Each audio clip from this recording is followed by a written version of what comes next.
ففضلت قاعده جنب احمد يونس مثلا، انا فاكره 3 اسابيع مش بيكلمني.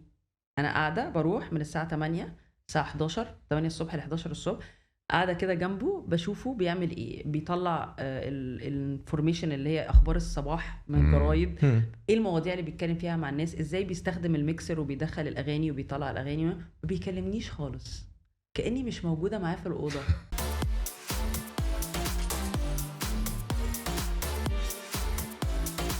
البحر والطاقة الحلوة. بس كده حلقة من أحلى الحلقات مع أعز وأمز وألذ بني آدمة إلى قلبي، ناردين فرج. بيسو. طبعا يعني اللي بيسمعنا على الاوديو تشانلز بقى، سبوتيفاي وانغامي وكده وابل بودكاست والحاجات دي، مش شايف الحلاوه يا جماعه. يا سلام. مش شايف تناسق الالوان ما بين الجاكيت ده، اكيد ما اسموش جاكيت بس انا جاهل، ومع الجزمه. ضحكني بص الديتيله، بطل يا باسل. شايفين يا جماعه الحته الصفراء اللي في اخر لا دي غير مقصوده والله.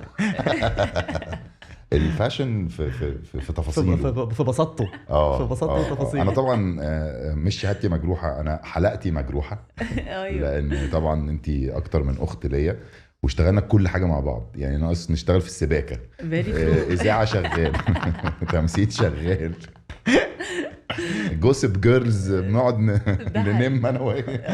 ده حقيقي عندنا فعلا فقره النم دي، فقره النميمه بتبقى مع ان انا ماليش فيها خالص، بس معاكي انا تمام شغال. لا وفي الاول يفضل باصص لي كده، بيحاول يمسك نفسه. انا مش عارفه هو بيفكر انه ما يقولش ولا يقول ولا بيعمل، يعني بيبقى فيه كده سايلنس. دي الغريزه بتاعته ماسكاه، الغريزه ماسكاه بس بيفك. انم ما نمش وبعد كده هي مواضيعها سخنه جدا فداخل يقولوا باسل خلاص، ما انا قلت رايي، ما تقول انت كمان، مش بسالك سؤال رد عليا. يروح رادد بقى. ازيك يا ناردين؟ ازيك يا بيس؟ مشوار طويل طبعا، يعني مشكورين جدا. لا يعني ده انت اخويا، لازم اجي على طول. شفت يا كيمو المواعيد الالماني؟ لا بقول لك ايه، وحياة ربنا انا اتحذرت على الحلقه دي بتاع مثلا 10 مرات. الولد جاي بيلبس القميص وهو بيتشنكل على الباب داخل الاستوديو. ناردين وانا طالع. انا مش عارفه مين اللي خوفكم مني. عمرو منسي. هو فعلا عمرو منسي. واحنا بنصور معاه قام رمى الكريم كده جمله اندايركت، كريم من ساعتها متلبش يا عيني. لا وشفت حاجه مني يعني؟ لا والله العظيم لحد دلوقتي لا. هو اللي ظالمني والله. عمرو منسي. لا عمرو قال لي 12 ونص، انتوا معاكم 12 ونص، 12 ونص ودقيقه لو مش بتصوروا عادي هتمشي وتسيبكم وانت قاعد. لا بس انا احب برضو ان هو لا هو واخد الفكره دي، واخدها وبيشتغل عليها يعني. لا وعلى فكره هو عامل لك ماركتنج اوريدي للفكره دي، فهو انت اصلا بتروحي الناس هتلاقي مظبطه لك كل حاجه بدري. أيوة. فمصلحه الناس مرعوبه. شكرا عمرو. ايه يا ساره الحلاوه دي؟ شفت بقى غرفه، ايه يا ساره غرفه 207، ايه الحلاوه دي؟ انا بصراحه سعيده جدا. احنا نقول كده ان انت بقيتي ممثله واعلاميه. ثانك يو. كنتي لحد اول امبارح قبل الغرفه كنتي اعلاميه. دخلتي الغرفه، عارف المذيعين اللي هو بيقول لك اللي زي اللي مذيع هو قاعد بيمثل، هو ماله انت مالك يا مان، ما تخليك في الاستوديو بتاعك. عارف التجاوب ده حقيقي جدا. واعتقد احنا بنقول لنفسنا برضو كده في وقت معين، يعني احنا نفسنا بنقول لنفسنا كده. أيوة بس برضو عشان انتوا الاثنين في الاذاعه انتوا جامدين قوي. فانتوا عشان كده الناس بقت غصب عنها مش عارفه تشوفكم في التمثيل بسهوله، لان هو بالنسبه لهم انتوا بجد جامدين، فاهم؟ ممكن. وبعد كده انا هتكلم عن نفسي، يعني بتاخد شويه وقت برضو عقبال ما بتفهم الحته دي، المهنه دي اكتر. اكيد بتحتاج وقت وبتحتاج خبره وبتحتاج ترانزيشن في حاجات كتير. فلما المشاهد بيتفرج عليك في الاول اكيد ما بتبقاش كويس زي ما بتبقى بعديها بفتره، فبيشوفوا دايما المذيع اللي جواك اللي انت بقالك سنين بتستعملها وبتشتغلها. والناس حابينك كمذيع او كمذيع، فاللي هو بالنسبه له انه يتقبل مش سهله قوي جدا. لا هو لو ما كانوش حابينك كان زمانهم اللي هو طب كويس اهليه غيرت وبتاع، لكن بالعكس. وخلي بالك يعني دلوقتي برضو مع السوشيال ميديا وان الحاجات بتتعرض على طول، وعندك يعني ممكن تتفرج على مسلسلات او افلام او اعمال اي وقت، فبقى ممكن الناس تشوفك على طول وتعمل رأي عنك وانت بتقرأ ده. فدي برضو هي السوشيال ميديا بتخوف. والبلاتفورمز المنصات بتاعت الافلام وكده بقت تخلي الفيدباك يجي في الثانيه. في الثانية انت فعلا. المشهد دي لسه حقيقة. ما خلصش هتلاقي حد حقيقة. كاتب ايه ناردين ايه او ايه الحلاوه دي او مثلا. ليه أو وما انا مش شايف غير كده او وده طبعا بقراه على طول يعني. فدي برضو حته يعني لازم الواحد يعمل لها كنترول شويه او يقيمها او انت تبقى اونست مع نفسك فانت تشوف ولا لا اللي بيقولوه ده صح فعلا ولا لا. يعني انا فاكره بجد دي اول مره هقولها وقت الغرفه عشان حقيقي وحصل ترانزيشن بس انا اشتغلت عليها كتير قوي. يعني المسلسل ده قبل ما ابتدي اخش اصور الشخصيه دي اشتغلت عليها كتير لاني قلت لنفسي بيني وبين نفسي this is it. انا دايما بيتعرض عليا حاجات وبيتعرض عليا حاجات وبعتذر بس ده طبعا ما قدرتش اقول لا لان انا حبيتها جدا وحبيت الروايه. قريتها طبعا بعد ما اتعرض عليا المسلسل حبيتها جدا وحبيت المعالجه اللي الاستاذ تامر ابراهيم عملها في المسلسل نفسه فحبيتها كلها بكل شخصياتها بساره بجمال بريهام بكل الشخصيات اللي موجوده. فكنت حابه ان انا ابقى موجوده فيها بس حسيت انها مسؤوليه كبيره جدا عليا لانه دور ده كبير. رعب ده رعب مش المسلسل غير ان هو رعب. الخطوه اللي انت اخدتيها دي رعب. حسيت بمسؤوليه كبيره ان شركه الانتاج دي اختارتني وان MBC كمان وافقوا ان انا يخاطروا بحاجه زي دي مش حاجه سهله. وانا حقيقي دايما بشكرهم في الحته دي هم واستاذ ممدوح السابع شركه الانتاج لانه كان ممكن اي حد تاني يعمل الدور ده واي حد تاني كان هيبقى حابب يعمل الدور ده. ناس already well established ممثلين شاطرين عندهم عارفين يستخدموا مواهبهم ازاي لان دي حته مهمه ان الواحد يعرف يستخدمها. انت ممكن يبقى عندك حاجات كتير عايز تبينها بس انت مش عارف تبينها. حرفجيه اسمها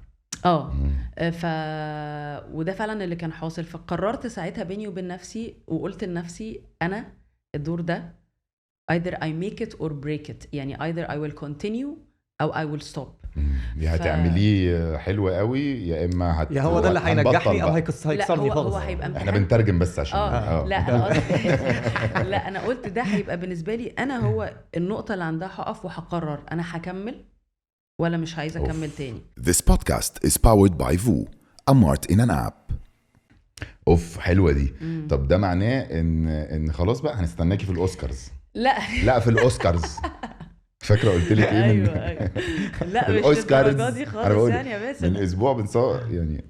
طب خلينا نخلص الغرفه 207 الاول عشان الحوار ده بقى شيق جدا. صح افتكرت دلوقتي انت عايز تقولي أيوة. لا فقلت ساعتها انا هعمل كل حاجه انا شايفه ان انا ممكن اعملها لساره دي اللي هي في المسلسل ده.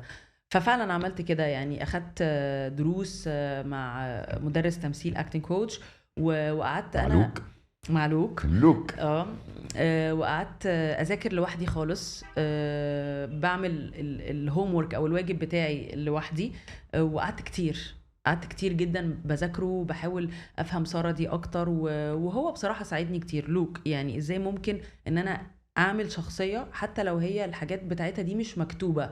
ساره دي زمان كانت عامله ازاي ايه الحاجات اللي كانت مضايقاها ايه الحاجات اللي خلتها بقت كده لما راحت الاوتيل واشتغلت. فساعدني كتير قوي ازاي ممكن اذاكر المشهد وانا داخله المشهد.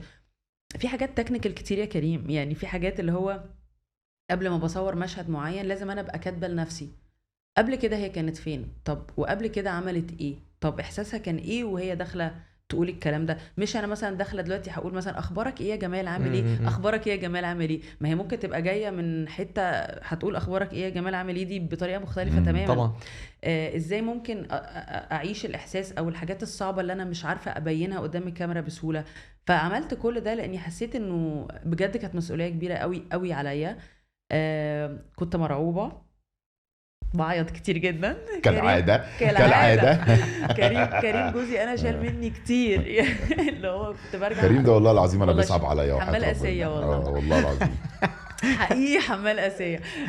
لا كنت بنهار وخايفه جدا لانه مش عايزه بجد ابقى مقصره في حق الناس اللي ادوني الثقه دي وانا كمان واحده جامده قوي على نفسي يعني بحاسب نفسي جامد.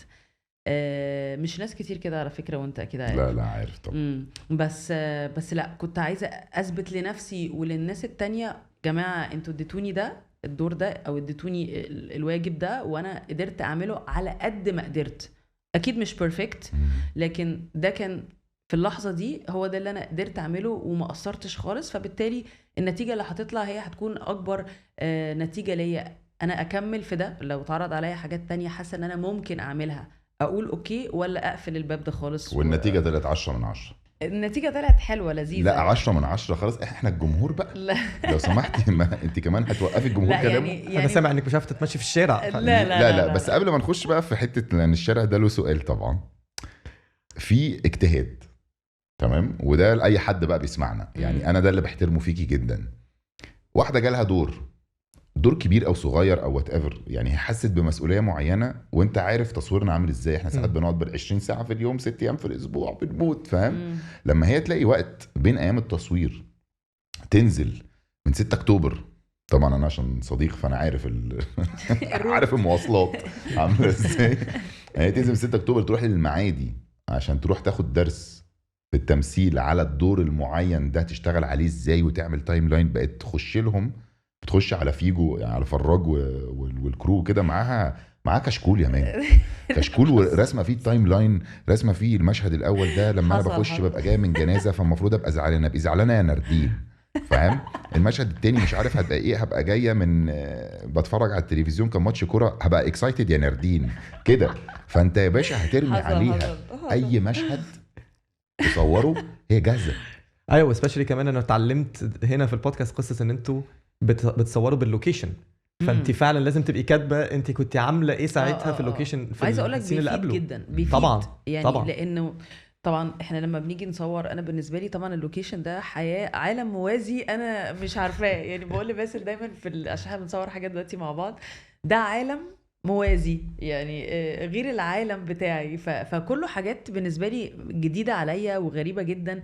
فاللي هو يلا دلوقتي حالا بسرعه، فانا عشان لسه اقعد اقرا المشهد ده اللي انا اوكي ممكن ابقى مذاكراه بس مش عارفه هي جايه منين ورايحه فين بالزبط. والمشهد اللي قبله فين، دي بتبقى صعبه عليا حاليا يعني.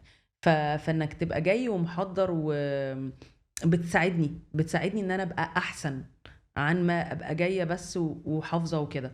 طبعا اكيد مش 10 على 10 يعني، بس هي بتساعدني. لا بس بتساعدني ان انا ابقى على الاقل عارفه انا رايحه فين جايه منين، هنا هي حاسه بايه كده. وده طبعا لوك هو اللي فهمني من جد وجد. ايوه بقى. وهي قاسيه على نفسها، خلي بالك. هي من النوع اللي هو ايه، تبقى عامله حلو قوي تقول انا مش حاسه، انا مش عارفه، انا فاهم. فتقعد بقى ايه، تقعد تقول لا والله العظيم عملتي زي الفل. انت كنت مدرسه الماني عشان كده. أيوة. الماني مفهوم قوي. بس انا هقول لك بقى اكزامبل تاني، مثل تاني، عشان هي قالت مثل يعني بروفيشنال احترافي جدا، على اساس ان هي ناردين. لان ناردين فرج انت عارف، ناردين هي الكونتيسه. انا عارفه هيقول ايه. انا هقول طبعا، لان احنا بنصور مع بعض مسلسل دلوقتي، فلو كل واحد له اوضه وبتاع، فاحنا في البريكات بنقعد مع بعض ناكل مع بعض صداقه. اوكي. فدخلت اول يوم تصوير، قعدنا فطلبنا البريك، فبناكل فطالبين ايه. انا بقول لها انت طالبه ايه؟ انا طالب نص مشكل. لا هو انا مبدئيا، عشان مش هحكي اللي انت هتقوله عشان عارفه انت هتقولي، بس انا مبدئيا حته هناكل ايه النهارده دي انا ما بقاش عايزه اسمعها. مش اولا انت جايه محضره، مش عايزه ما تغلوشيش على الموضوع.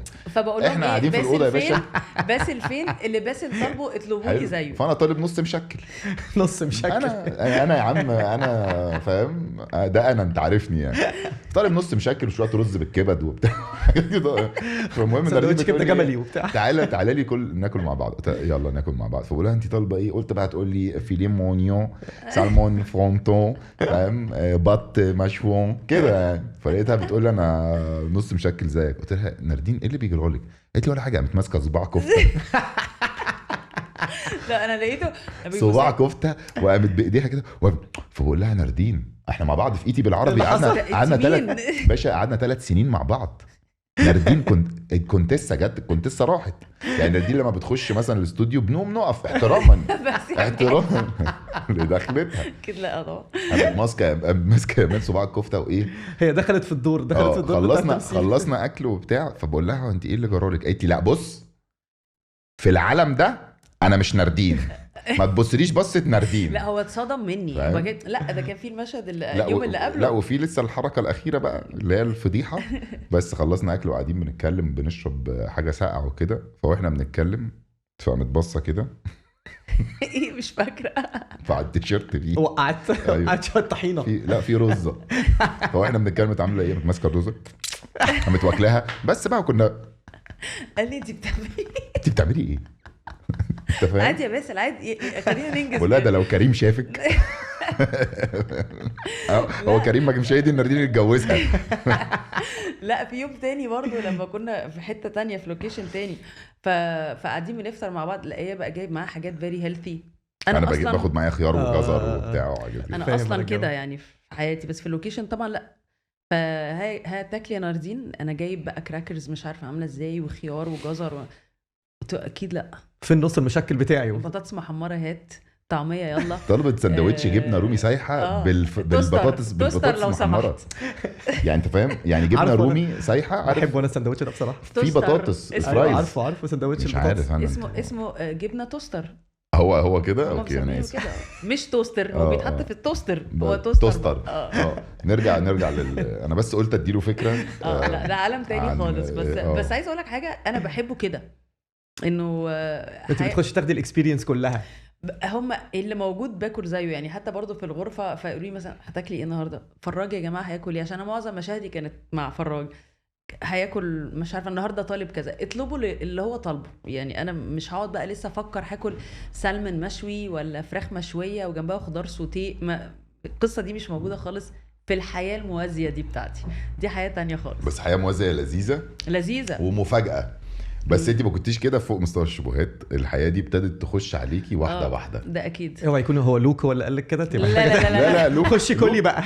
لوك ده جميل، ده ملوش دعوه ده بالحاجات رياضي دي. جدا بقى. لا ده ملوش، ده ممكن يتصدم لو شاف الكلام ده. من اول ما ابتديتي تمثيل من اول فوق مستوى الشبهات كان اول دور ليكي. اول دور ليها على فكره كانت طالعه مراتي. بجد. لحد غرفه 207. دلوقتي حسيتي ان انت بجد ممثله ولا انت من الاول كنت حاسه ان لا انت طبعا كنت حاسه ان انت ضيفه صح؟ عارف كويس قوي اللي حصل لنا فوق مستوى الشبهات دي. ده كان كابوس. كان كابوس يعني. اتعلمت طبعا كتير جدا، بس اتعلمت في اللوكيشن. اوكي. يعني انا فاكره كويس قوي لما استاذ هاني خليفه كلمني في التليفون. انا كان بيتعرض عليا كريم قبل كده ادوار بصراحه، بس واتعرض عليا من 10 سنين. انا القصه دي حكيتها كتير. انا ابتديت في الراديو اصلا، فكان دايما صوتي apparently يعني هو مختلف. فاعتقد انه يعني ابتدوا ناس عايزين يشوفوني بمثل، او المنتجين او كده اللي كانوا بيعرضوا عليا بسبب صوتي، ان صوتي مختلف مميز. لانه وقت ما انا كنت في الراديو ما كانش فيه سوشيال ميديا، فما كانش حد عارف اشكال المذيعين. اوكي. دي حاجه بحسها أوي. لذيذه. عايزه اقول لك كانت احلى ايام. متعه. انا بالنسبه لي، ودايما بقول الراديو بالنسبه لي زمان قبل ما الناس تعرف اشكال المذيعين والمذيعات متعه. لانك انت لو حبيت حد من صوته انت بتتخيله بالشكل اللي انت عايزاه. كل واحد بيتخيل اميزنج الشكل طبعا اللي هو حبه. انت عارف انا كان بيجي لي ساعات مسجز احنا متخيلين شكلك مثلا، اولا بنحبك قوي. وانا اشتغلت السنه واحده بس في الراديو، لان ساعتها كنت لسه مخلفه وكانوا ولادي صغيرين قوي وما كانش عندنا اجازات خالص. فحسيت انه ده مش وقته. يعني انا لازم اخد خطوه كده ورا، اربي العيال. سنة انا كنت فاكرك اكتر من سنه بكتير. ومشيت. يعني حتى ساعتها يوسف الحسيني كان بيقول لي نادية مش قادره اصدق ان انت مشيتي عشان عايزه تصيفي مع الاولاد. فقلت له لا هو ده فعلا، لانه يعني حسيت ان ده دوري دلوقتي. يعني I felt guilty انه مش هينفع يعني. دي حاجه مش هتحصل تاني. مع ان عايزه اقول لك كانت من احلى السنين. it was amazing. يعني انا ومروان أدري كان ساعتها هو زميلي يعني في البرنامج ده، كان في بينا كيمستري رهيبه، وكانت الناس بتحب البرنامج بطريقه. كان اسمه ايه البرنامج؟ عيش صباحك. عيش صباحك. ايوه انا عارف عيش صباحك. بس ده عيش صباحك لحد دلوقتي لسه دلوقتي. أيوة. بس انا كنت اول بنت. قبليه كان احمد يونس. برضو القصه مضحكه جدا. يعني تحس برضو ان دايما ربنا بيظبط لك الحاجات في الوقت اللي يناسبك بطريقته، مش اللي انا شايفاه يناسبني. طبعا. فانا فاكره ساعتها كنت اعرف احمد فهمي، كان هو يعني صديق ليا انا وكريم وكده. كان هو اللي ماسك نجوم اف ام في الوقت ده. كانت لسه نجوم اف ام طالعه. مين احمد فهمي؟ احمد فهمي مش هتبقى عارفه. اوكي. في عالم الراديو يعني. وهو عشان اللي عمل احمد فهمي الناس حفيظة. هتفتكر. لا مش احمد فهمي الممثل. مفيش اكتر من احمد فهميز في التمثيل. صح. لا ولا احمد فهمي ده ولا احمد فهمي. فكلمته قلت له، وانا ما اشتغلتش خالص يعني، ما خلاص. فقلت له عايزه اعمل يعني تيست. طبعا بص لي كده قال لي ناردين انت هتعملي انت هتيجي تشتغلي يا ناردين؟ اكيد لا، انت فرفوره قوي على الكلام ده. فقلت له طب انا بقول لك طب اعمل امتحان، يعني اعمل لي امتحان انا عايز وارميه. امتحن نفسي يعني. ارميه يا سيدي، بس انا بقول لك طب جربني، يعني جربني في اعملي اوديشن. دي كان حلمك تطلعي مذيعة راديو يعني؟ I think انا بص مش فاكره الحلم ده ابتدى امتى، بس انا فاكره ان انا واحده من صحباتي من ايام المدرسه بعتت لي مره كده من كام سنه بس زي كنا عاملين بروجكت كل واحد فينا كاتب فيها، مش فاكره خالص القصه لولا انها بعتت لي الورقه دي، كنا كاتبينها بالالماني. ان انا كنت كاتبه ان انا هبقى مذيعه وهبقى بتكلم قدام الناس. انا مش فاكره القصه خالص يا باسم، واو. مش فاكراها خالص حقيقي، لحد ما بعتتها لي قالت لي بصي انا لقيت ده عندي في البيت وعايزه ابعتها لك دلوقتي عشان تشوفيها. ده كان مثلا من 3 سنين او 4 سنين، مش فاكره خالص البروجكت ده، وابيرنتلي الموضوع ده كان يعني جوه كده بس انا مش فاكراه هو انت قبل الاذاعه كان ايه؟ ولا حاجه ولا حاجه. امم فانت من كنت جامعه لسه. على طول اذاعه. نفس الكونتيسة انا يعني اتجوزت على طول وكده وبعد كده قررت ساعتها كنت بسمع نجوم اف ام طول الوقت وانا في العربيه، فكنت حباهم قوي وكنت بحب جدا احمد يونس. يعني بص برضو يعني الدنيا بتمشي ازاي، وكنت بحب قوي البرنامج ده، كنت بودي دايما بنتي الحضانه فكنت بسمعه في الوقت ده.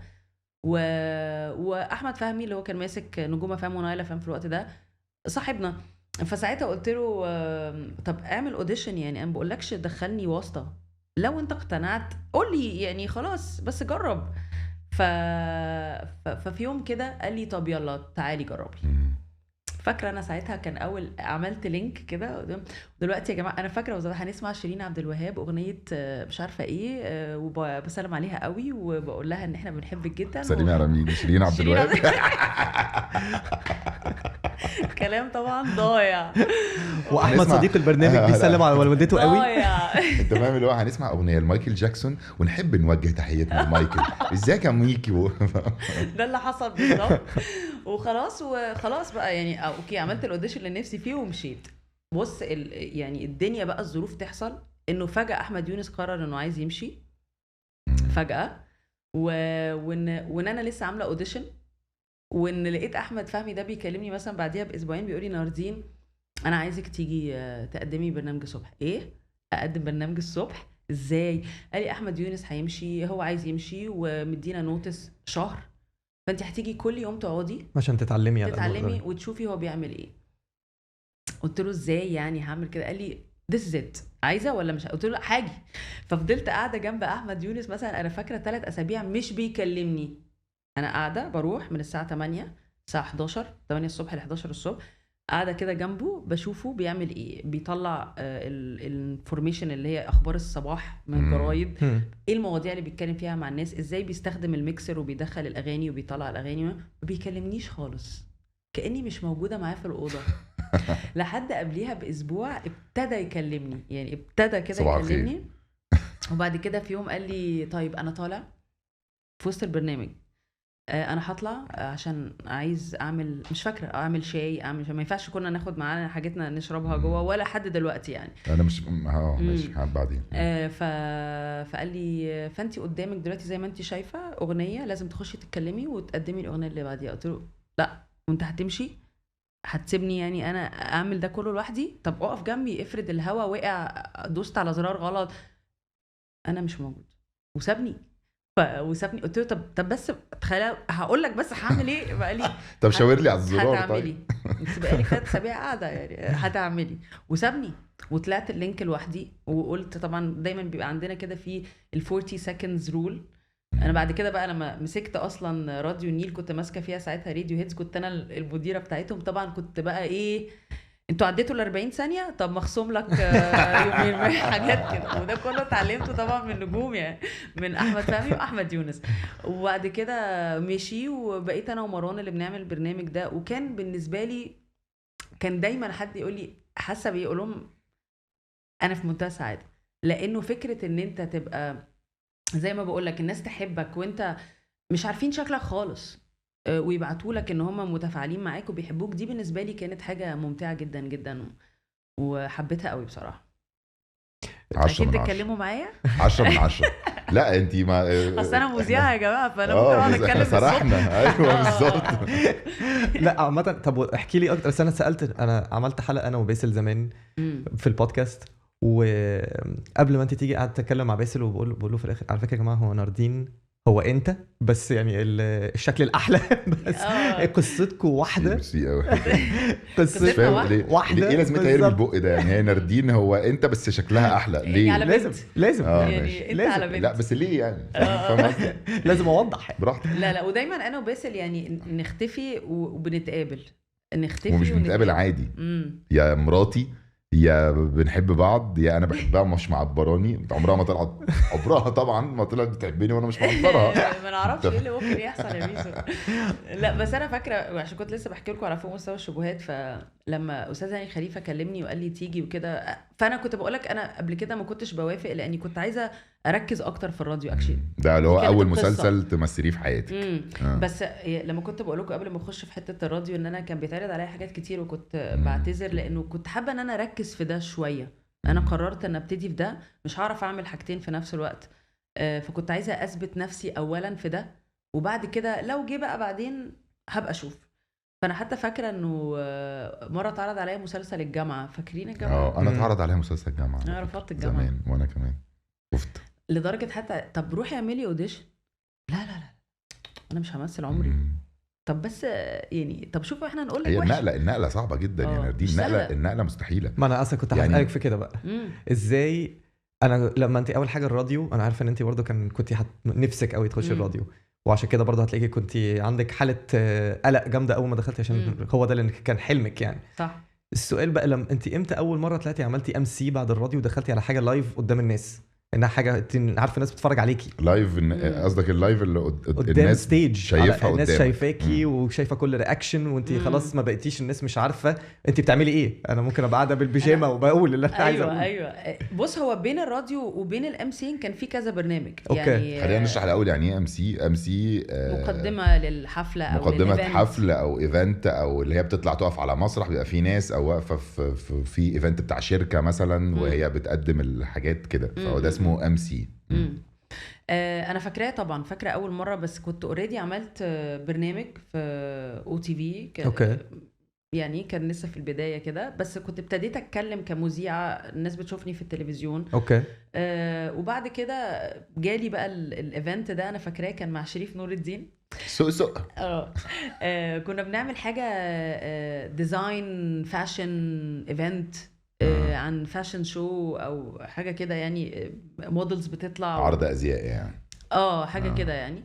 فده كان اول حاجه خالص. فانا فاكره لا كنت مرعوب. انا عايزه اقول لك حاجه يا كريم، انا لحد اللحظه دي اي مره هطلع فيها على المسرح انت مش فاهم، لسه في قلق ولسه لازم كل حاجه، لازم لو بتحب شغلها لازم، ده اللي بيحصل. الباترفلايز، واحس ان انا قلبي بيدق قوي وخايفه جدا ومرعوبه جدا وكل حاجه، ودايما بدي نفسي تايم فريم كده اللي هو ايه، لو عدت اول مثلا 3 دقايق تمام من غير ولا غلطه هتمشي، يعني الدنيا هتسلك معايا.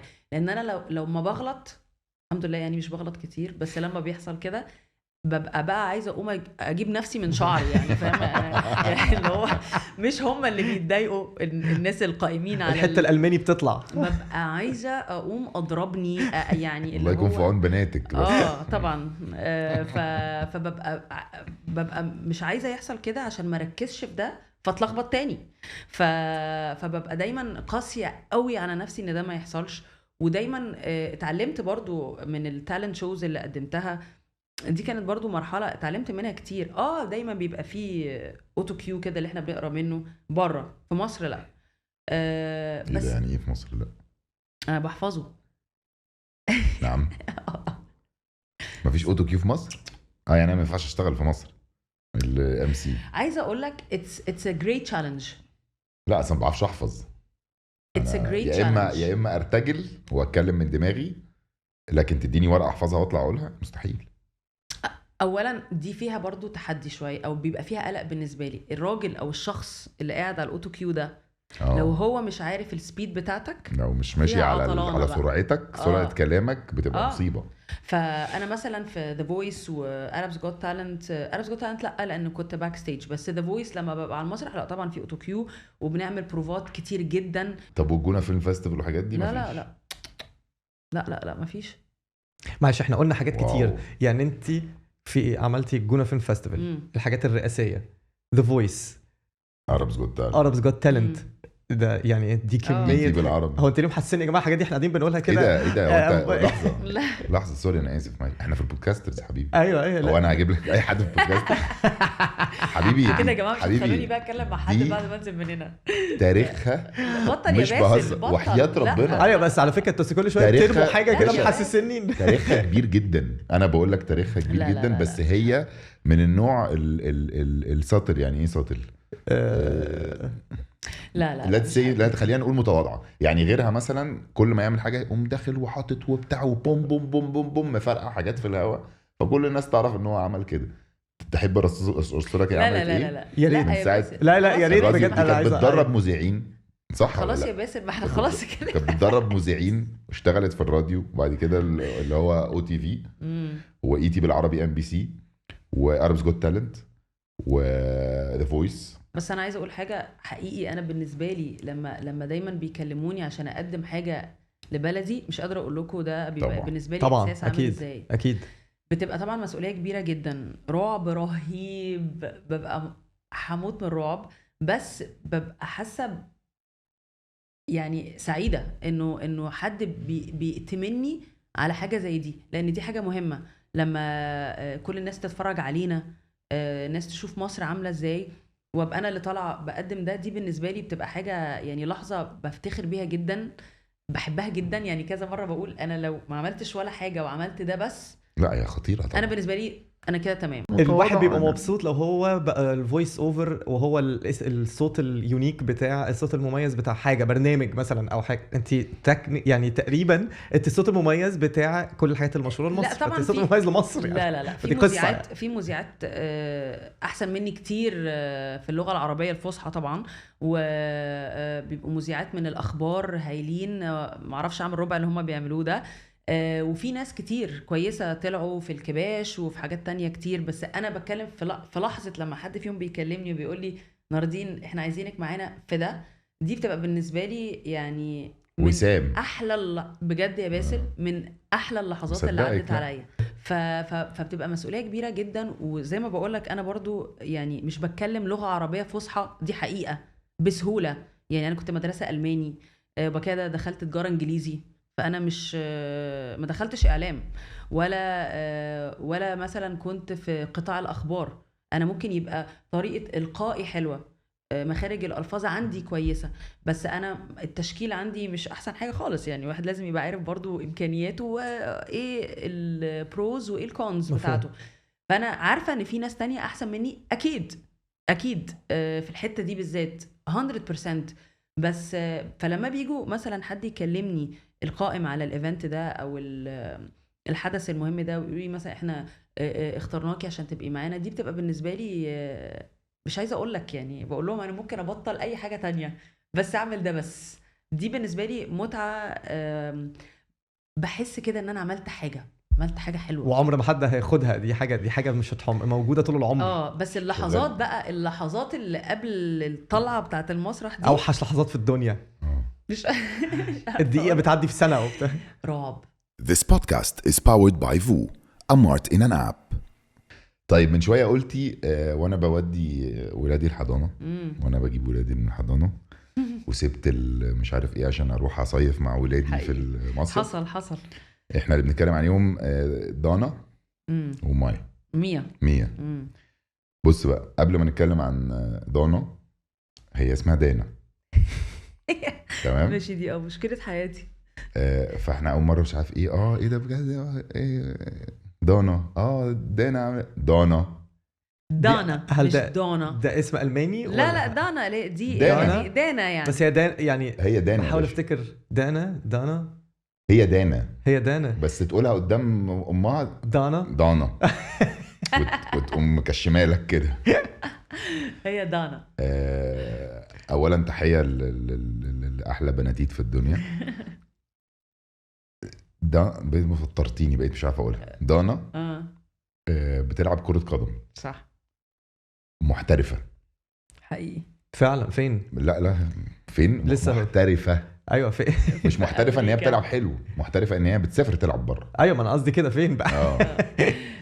هي ده انا لسه في المدرسة يعني، بس من 3 سنين كده جالها سكولرشيب انها تروح تكمل دراسة في مدرسة في امريكا في فلوريدا اسمها IMG. اوكي. دي مدرسة رياضات مختلفة، منها الكورة والتنس و حاجات كتير بقى، امريكان فوتبول، باسكت بول، كل حاجة. بس ان هي تروح تكمل هناك وتلعب مع المدرسة هناك. المفروض انها دي مدرسة يعني هي حلوة جدا هناك. امريكا كلها عارفة مدرسة IMG دي رياضيا عاملة ازاي، فدي حاجة حلوة قوي يعني بالنسبة لها. اتفرجوا طبعا، كريم باباها هو المسؤول عن الحاجات دي، لان انا طبعا بالنسبة لي في الشق الاول الرياضي كنتش عايزاها اصلا تلعب كورة. يعني هي ابتدت، انا عندي صور ليها وهي بجد عندها 4 سنين كده بتروح تلعب مع الولاد في الفرق اللي هي برشلونة، واللي هي الفرق اللي تروح النادي تروح تلعب وكده، ويبقى الفريق كله ولاد. فاقول له يا كريم يا كريم ليه البنت بتروح تلعب مع الولاد؟ بنتنا بتروح مننا يا كريم. يقول لي انت مش شايفه انها احسن من الولاد؟ اقول له تمام، وبعدين وهنعمل ايه؟ فضلت كده طبعا طول الوقت يعني حقيقي هو she was different. يعني هي كانت موهوبه جدا من وهي صغيره، وكريم شاف ده فيها من وهي صغيره، ف يعني ساعدها انها تنمي الموهبه دي، وفضلت كده بقى لحد ما عمل لها بقى هو زي شو ريل وبعته بره. راحت اصلا عملت قبل كده في انجلترا قبل ما تروح امريكا. انا مش فاكره الفريق اللي راحته يعني، لما تشوفها بسالها بقى او تسال كريم. بس راحت وكانوا عايزين ياخدوها في انجلترا، بس عشان احنا مش عايشين هناك، والفريق ده ساره مش فاكره اسمه، فريق معروف ما كانش ينفع تبات. تشيلسي. ايوه انت عرفت. لا هو انت ليه؟ مصطفى انت ليه؟ مصطفى مكشوف عنه الحجاب. طب يا جماعه مصطفى هو الدي او بي بتاعنا، مدير انت التصوير، متابع يا مصطفى؟ وبيعرف اي حاجه وبيعرف حاجات غريبه جدا. فهو عارف بنت انسايكلوبيديا. ناردين راحت فعلا. يعني كانت هتلعب فين في انجلترا. راحت مع كريم فعلا. راحت في تشيلسي. تشيلسي ده مش راحت حاجه تشيلسي. عبيطه ولا قليله. وعندها طبعا الصور وهي مع المدربين وكده، وكانوا عايزينها تكمل هناك، بس هي كانت ساعتها عندها لسه 13 سنه. فكانت لازم تعيش مع ناس، يعني دي مش مدرسة، مش بوردنج سكول زي اللي هي فيها في أمريكا دلوقتي. فكانت لازم تعيش في تشيلسي وتروح تتمرن. بوردنج سكول اللي هي المدارس اللي بيناموا يعني بالظبط، التلاميذ بيعيشوا في المدرسة بالظبط، وبيروحوا الكلاسات ويرجعوا ويناموا وياكلوا وكل حاجة. مدرسة داخلي يعني. مدرسة داخلي بس رياضية. فطبعا ما قدرناش نعمل كده، لأنه أكيد مش هنتقسم، انا مثلا اخدها وكريم يقعد هنا او كريم يروح. عشان انجلترا ما كانتش هتعيش في المدرسه، كانت هتعيش بقى في بيت وتنزل بقى تاخد اتوبيس وتروح وكده. فهتبقى صعبه على 13 سنه. لازم حد يقعد معاها، لازم ينقل معاها. اكيد نوي كنت هبعتها طبعا. انا اصلا كنت رافضه تماما انها تمشي في الوقت ده. يعني انا برضو اوكي عندي اصحاب كتير اولادهم بعد ما خلصوا وتخرجوا من المدرسه هنا راحوا درسوا بره، فدي حاجه انا فاهماها، ان ممكن حد يخلص هنا مدرسه ثانويه عامه او يخلص IB او IG او وات ايفر ويكمل بره في الجامعه، تمام. بس ان واحده تمشي في نص المدرسه تكمل مدرستها بره، انا طبعا انا اولد سكول جدا برضو. يعني انا واحده هنا مش ده قديم اسمها جدا. السؤال بيبقى ساعتها الحل الوحيد ان انت بتلاقي عيله تبيت معاهم، بيبقى كانهم او انا اروح، يا اما حد يروح. وفي الحالتين الموضوع صعب جدا. طبعا. فحتى كريم يعني مش هينفع وكده. فساعتها برضو قدمنا الشوريل بتاعها ده ل IMG، لانها بقى بوردنج سكول، مدرسه داخليه، يعني هتقعد زيها زي الناس التانية. عندهم دورمز اللي هي الحته اللي بيبيتوا فيها البنات، وهتتمرن. والمدرسه حلوه جدا يعني، رياضيا جامده جدا. كل الجامعات بتروح تتفرج عليهم، هي نفسها هتتطور. وطبعا هم عملوا كده اصلا من غير ما يقولوا لي، يعني هم بعتوا الفيديو. لا طبعا الفيديو بتاع دانا عشان يقدموا لها يعني.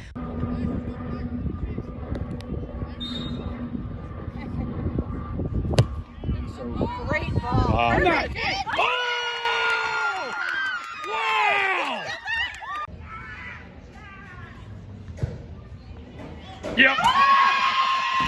وفجأة أنا فاكرة يعني كنا يومها قاعدين كده، فكريم طبعا ودانا يعني قريبين جدا جدا من بعض، فلقيتها بيقولها لي كده يعني عادي، يعني مش جالي ايميل يا ناردين من اي ام جي؟ ايه اي ام جي دي يا كريم؟ دي مدرسة في امريكا.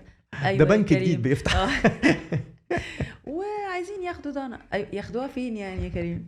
تروح تلعب هناك. وطبعا ده انا فاهمه هم متفقين ان ده هيحصل، الفيلم ده هيحصل عليا. فده انا قاعده ساكته خالص كده. وبعد كده قلت لهم اكيد لا. فقال لي ازاي لا؟ قلت له اكيد لا. يعني هي تسافر من وهي عندها 14 سنه تعيش لوحدها، خلاص بقى. لا وامريكا بعيده، مش تهديد مأساة. يعني.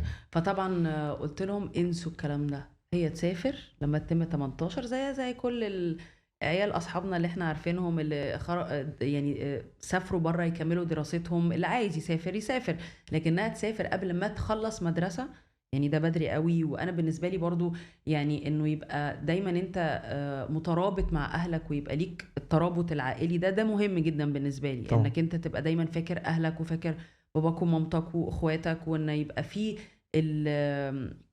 العلاقات دي تبقى موجودة. دي مهمة بالنسبة لي عن ما يبقى حد من عيالي ناجح في حياته. فطبعا قلت لا، انت لسه صغيرة جدا، يعني لسه في حاجات كتير جدا ما علمتهاش، ما لحقتش. انا مش فاهمه ان ده هيحصل لي، ما ربيتهاش لسه، ما خلصتش لسه ما التربيه يا خلصتش. جماعه. ايوه ناقص لي 2 شابترز خلوني لسه اخلص بالظبط. فطبعا جت ساعتها يعني مش هنسى خالص، قالت لي ده انا بقى ذكيه تاخدني كده بالراحه.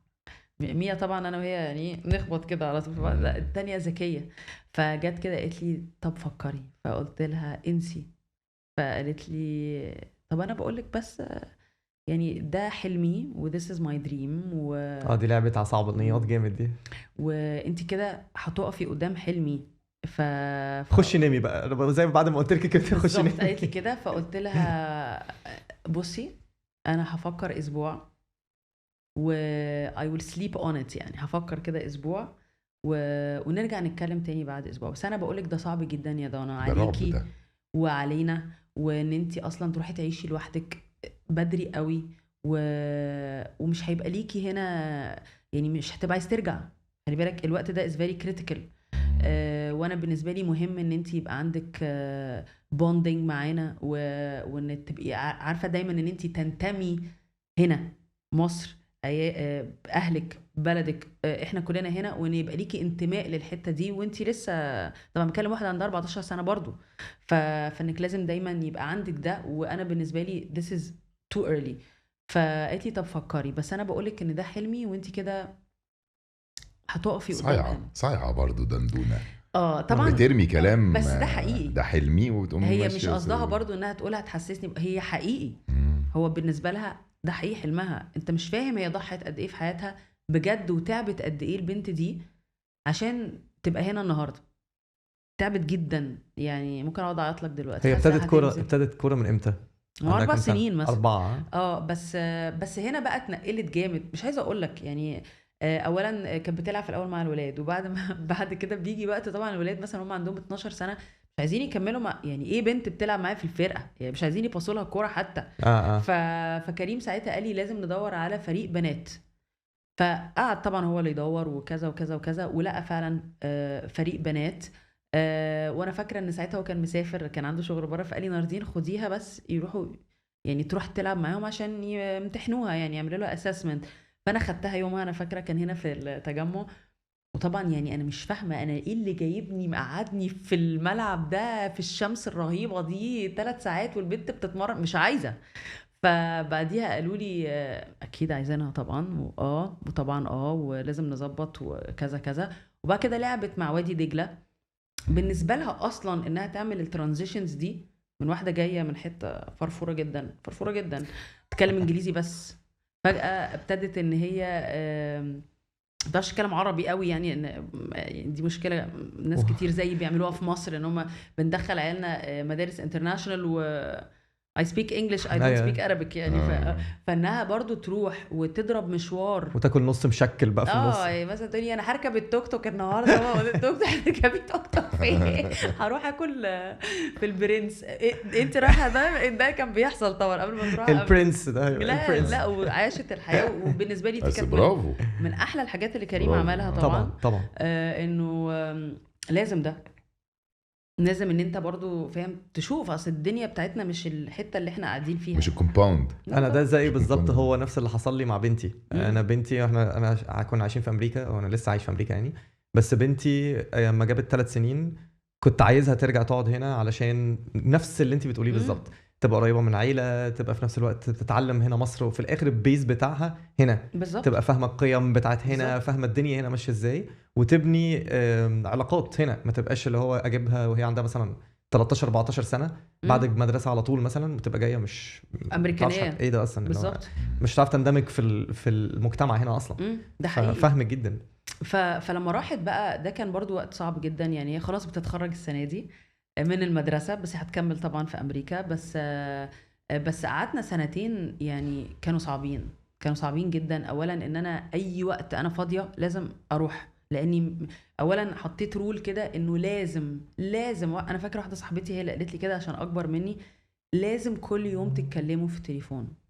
مفيش حاجه اسمها ان يوم يعدي انا تتكلموش مع بعض. امي من هذه المدرسه. فاي ميد ات ا بوينت لانه انت بتلاقيهم هم بيتسحبوا يعني وده كان بيتسحلوا بيحصل يعني وخلاص. انت بتتعود انك لوحدك وعايش لوحدك في السن ده، خلاص دي حياتك، وان انت معتمد على نفسك وعندك كل حاجه. انت مش ما عندكش الانتماء، ودي كانت حاجه بتجنني. ف وي ميك ات ا بوينت انه انا وجالي وقت كنت انا لازم اقعد اكلمها كل شويه وهي مش مبسوطه. تفتكرش انها كانت مبسوطه؟ هي ما كانتش مبسوطه خالص، لان هم الامريكان برضو مش زينا. انت اكيد هتفهم قصدي يا كريم عشان عايش هناك. مش زينا. لا very مختلف. cold. في اختلاف واقفين جدا وده بسبب اللي انت قلتيه بالظبط، ان عشان العيال بتتنقل بسرعه قوي بتقطع من العيله والعائلات بيتنقلوا. يعني واحد ممكن يجيله شغلانه بعيد مثلا 100 كيلو بالزبط. فهو مجرد نقله ال 100 كيلو دي خلاص هو فقد كل اصحابه فقد كل عيلته. هي كده. فهي تعبت جدا وانا كنت بسافر لها كتير وكريم كان بيسافر لها كتير وكنا بنعمل. ولسه كريم راجع اصلا من 10 ايام. وعدى وقت كانت هي مش كويسه خالص برضو. يعني psychologically she wasn't okay. نفسيا ما كانتش كويسه خالص. عايزه ارجع. انا عايزه اقعد مع اصحابي. كان وقت صعب جدا. حاسه انا هتخنق دلوقتي تاني بس وحتى قلت لها بصي لو عايزه ترجعي ارجعي، مش لازم تكمليها. ما يهمنيش اصلا اذا كنتي تكملي كوره ولا ما تكمليش. بس هي خدت القرار ساعتها. حتى قلت لها بصي عندك لحد اخر السنه اللي فاتت، انا تمام وباباكي تمام وكلنا تمام. عايزه ترجعي اعرفي ان انتي اول ما هتقولي كده هترجعي. فجت ساعتها قالت لي انا قررت ان انا اكمل، مش بعد ما انا عملت كل ده وضحيت بكل ده واصحابي وحياتي وكل الحاجات دي المرفهه بالنسبه لي، ان انا ما اعرفش انا ممكن اوصل فين. يعني الكوره دي هتاخدني فين، انا اخري هيبقى فين. لازم اكمل الاخر عشان اعرف ايه اللي هيحصل. فكملت. والصراحه نقلت امريكا حلوه في كره القدم للبنات بالذات بالظبط، عشان هم اصلا عندهم دي رياضه كبيره وبيصرفوا وراها كتير قوي. طبعا اتحسنت جدا جدا وكانت خطوه هايله يعني بالنسبه لها برضو في الكوره يعني. بس هي مش سهله. طبعا بس احنا غالبا هنستأذنك بما انك مامتها ان احنا هنجيبها في حلقه او جزء من حلقه يعني هي وناس بيتهيألي تبقى لذيذه طبعا. نتكلم بقى على الاكسبيرينس بقى، تحكي لنا عملت ايه في امريكا اللي ما بتحكيهولكيش كل يوم في التليفون. وبعدين ضحكتيني في حوار ان هي لازم تكلمك كل يوم في التليفون ده. وده غالبا حاجه في الامهات المصريات اكيد. انا اول ما تميت 18 خلعت. رحت لندن تمام. فقبل ما اخلع امي قالت لي حاجه بسيطه جدا. قالت لي كل يوم لو يوم عدى يا باسل والتليفون ما رنش باسمك هترجع. انا عملت وهحزن وهقفش عليك، عارفه اللي هو. فانا فبقيت بقى في لندن عندي في تحدي، معيش فلوس. الكول وقتها بتكلم في حاجه في 2006 الكول غاليه جدا. أيوة. فاهمه؟ رحت بقى جبت كارت ما كانش في هندي موبايلات، كده، عارف الكروت اللي عارف- بتعملها عارفه. زي فودافون والحاجات دي، اللي هو سكراتش ده. سكراتش ده. خربش البتاع كنت بجيب مكتوب بالهندي، هو عشان فيه هنود كتير قوي عايشين في لندن وشغالين في كل الطبقات يعني، فبيبقى بروح اجيبه بالهندي واعمله. ده بيخليك تضحك على التليكوم عشان تتصل أيوة. ببلاش. أيوة. والله العظيم. أيوة، لا وتشتري ماما، إيه ده؟ ولازم اتكلم من تليفون في الشارع، ايوه مش كنت بعمل موبايل. نفس القصه في امريكا. لا ماما انت يعني ببهدلاني. بحبك بجد. بنزل في مطره، وعارفه لندن بقى في مثلا انزل انا كويسه بابا. لا وبقول لك ايه، تشتري كارت المفروض هو الكارت ده بوقت، يقول لك بس ده الكارت ده ساعه، تشتريه عشان ساعه، ايوه تحطي تخربشي وتحطي الرقم بقى متحمسه قوي، بعد 5 دقايق خلص. ايه ده؟ لا بس هو الضحك فين بقى؟ ان انا دلوقتي اهو 36 سنه بسافر كتير، انت عارفه انا بسافر قد ايه. أيوة. وعشت في دبي 4 سنين، وفي لبنان، وفي لندن، وفي امريكا. انا مفيش يوم بيعدي من غير ما اكلم امي، مش بهزر. ودي حاجه تحفه. ولو اليوم في تصوير وزحمه واليوم عدى وما كانتش امي، بحس ان في حاجه غلط، بقوم باعت فويس نوت او باعت حاجه. هي كده. انا مثلا لو عندي ايام تصوير مثلا طبعا في سحله اللوكيشن وما كلمهاش او كده، الاقيها تبعت لي مسج او الاقيها بتكلمني، انا كلمتك. احلى حاجه في الدنيا دي احلى حاجه. يعني ايه امومه بالنسبه لك؟ طيب لا حاجه كبيره جدا طبعا بالنسبه لي، يعني اعتقد هي انا برضو يعني ما اعرفش اعيش من غير ما ابقى خلاص يعني مامة ميا ومامة دانا. اتعلمت حاجات كتير قوي، حطها برايورتي طبعا. ابتديت اشتغل اكتر خصوصا في التمثيل والحاجات دي لما كبروا، ما بقوش محتاجيني قوي ان انا لازم يعني. انا كنت بذاكر لهم يعني، اقعدوا كده جنبي واقعد يا حبيبتي حلي الواجب وسمعي لي وكده. طبعا دلوقتي خلاص كبروا فما بقوش محتاجيني. حاسه انه برضو دلوقتي وقت مناسب انه يحصل شويه ديتاتشمنت، عشان هم كمان لازم يكبروا ويبقوا اندبندنت. فلا كنت بحطها اول حاجه، يعني زي ما بقول لك، يعني سبت الراديو اصلا لاني حسيت ان ده كان وقت مش صح. يعني كنت هبقى طول الوقت حاسه انه غلط ان انا عملت كده. فدايما بحطها as a priority لاني شايفه انها من الحاجات المهمه جدا يعني. لا هو بالذات وهو في السن ده الام بالذات مهمه قوي، وجودها على طول مهم قوي قوي. صح. خايفه او متخيله اليوم بقى اللي هتجوزيهم فيه؟ طبعا يا بعض. ايوه طبعا. ما بفكرش فيه قوي، بس لا بس انا من الامهات اللي عايزه تجوز بناتها طبعا. مش قصدي يعني لو مثلا يقول لك لا لسه بدري، لا يا حبيبتي مش بدري. يعني عارف في امهات يقول لك كده، لا يا حبيبتي لا عارفه مش محمد بدري. عارفه محمد ابن طنط سوزي جاي لنا بكره. لا مش بدري يا حبيبتي، يلا حبيبتي. لا طب بلاش يلا، هم لسه صغيرين على كده. بس يعني اللي هو لا يعني عايزه طبعا اكيد الوقت ده يجي، وهبقى حما طبعا، وهبقى كل الحاجات دي. انهي بقى انواع؟ الرزل طبعا. ده اكيد يعني، ده اساسي. غير بقى لو جه حد غير لي مفهوم نسمة يعني، جه واحد نسمة كلني كده مش عارفه لسه. بس اكيد طبعا. لا يعني كان حتى لسه واحده صاحبتي، انا عندي صحاب هنا اكبر مني يعني، انا اصلا اسكندرانيه. يا جماعه بس بقى مش معقول يا جماعه، مش ممكن كله يعني. اسكندرانيه، كله اسكندراني. لا. كله بقول لك ايه، 90% من الناس اللي بنجيبهم اسكندرانيه. انا اكتشفت فعلا ان في كتير جدا. ايوه. فلما كله ناجح او في حاجه بتاخدوها في حقن بتاخدوها مش عارفه والله بجد. كان عمرو منسي برضه بيحكي أيوة. نفس. ما انا عمرو منسي عشان انا اعرف عمرو منسي من اسكندريه. ما هو بجد ده اخ صغير كده يعني، مش سنا على فكره، بس يعني حجما لا يعني بعتبره حقيقي اخويا، لان هو صاحب اخويا. فما كنتش اعرفه كويس واحنا في اسكندريه، بس يعني I know of him. يعني عمرو منسي اسكندراني، لان اسكندريه طبعا صغيره جدا، فبنبقى كلنا عارفين بعض. طب تعالي نرجع للحته دي. اسكندرانيه. لا يعني نرجع بقى.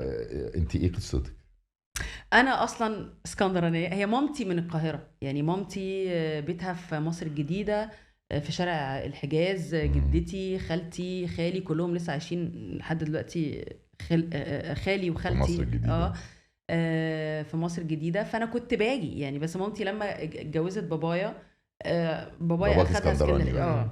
فانا اتولدت في اسكندريه، ودخلت مدرسه الماني في اسكندريه، ودخلت الجامعه في اسكندريه. يعني حياتي كلها كانت في اسكندريه.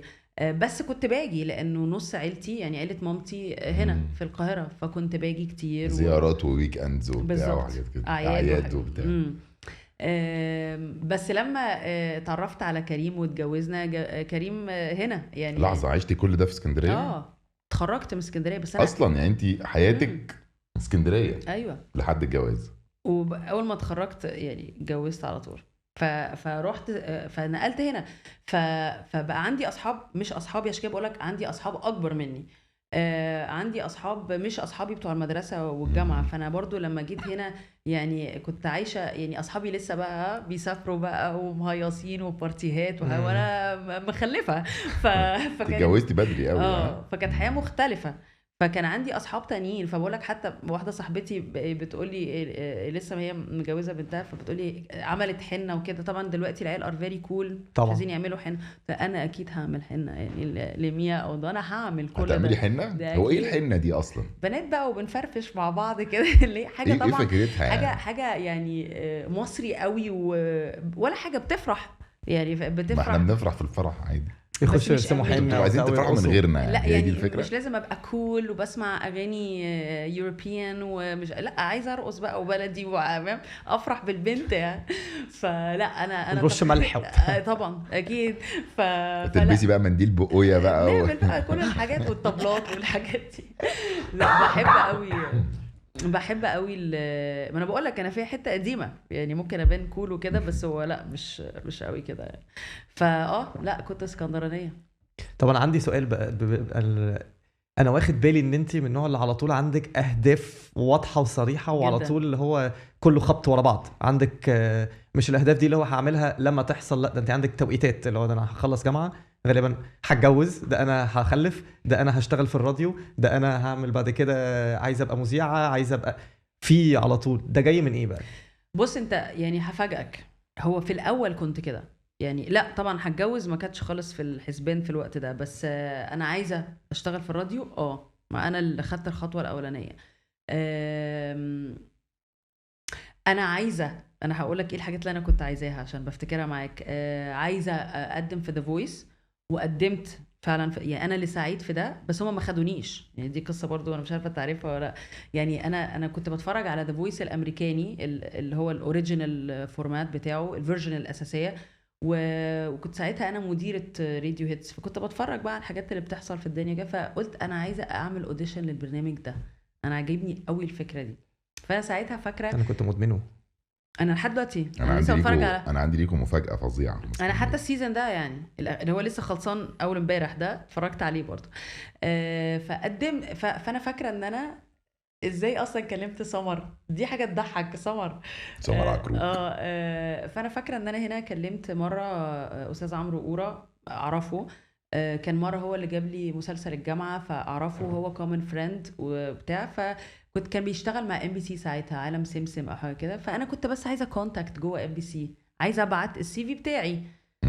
فقلت له انا عايزه اقدم وكده ذا فويس، نفس اللي عملته في الراديو بالظبط يعني. فقال لي طيب هبعت لك نمره حد، مفيش مشكله خلاص انا رزيت بتاع.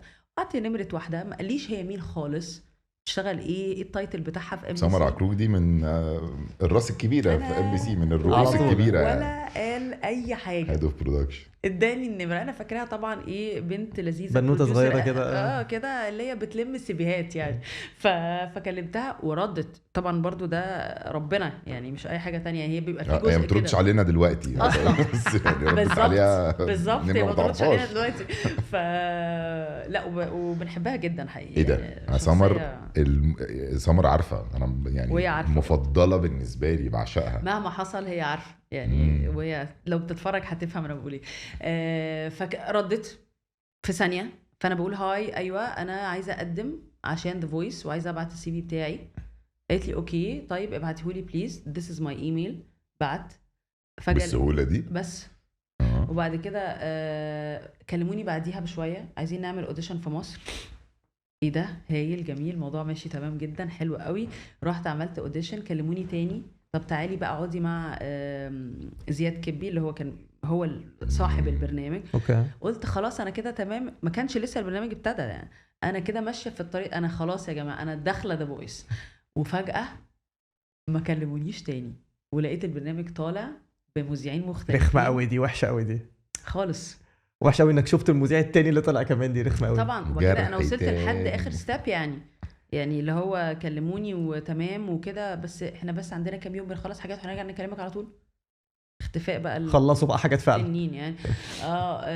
وبس رجعت بقى، وده اللي بحبه. كنت دايما في سمر يعني لما كنا بنشتغل مع بعض، هي كلمتني عشان Arabs Got Talent، هي اللي كلمتني عشانه.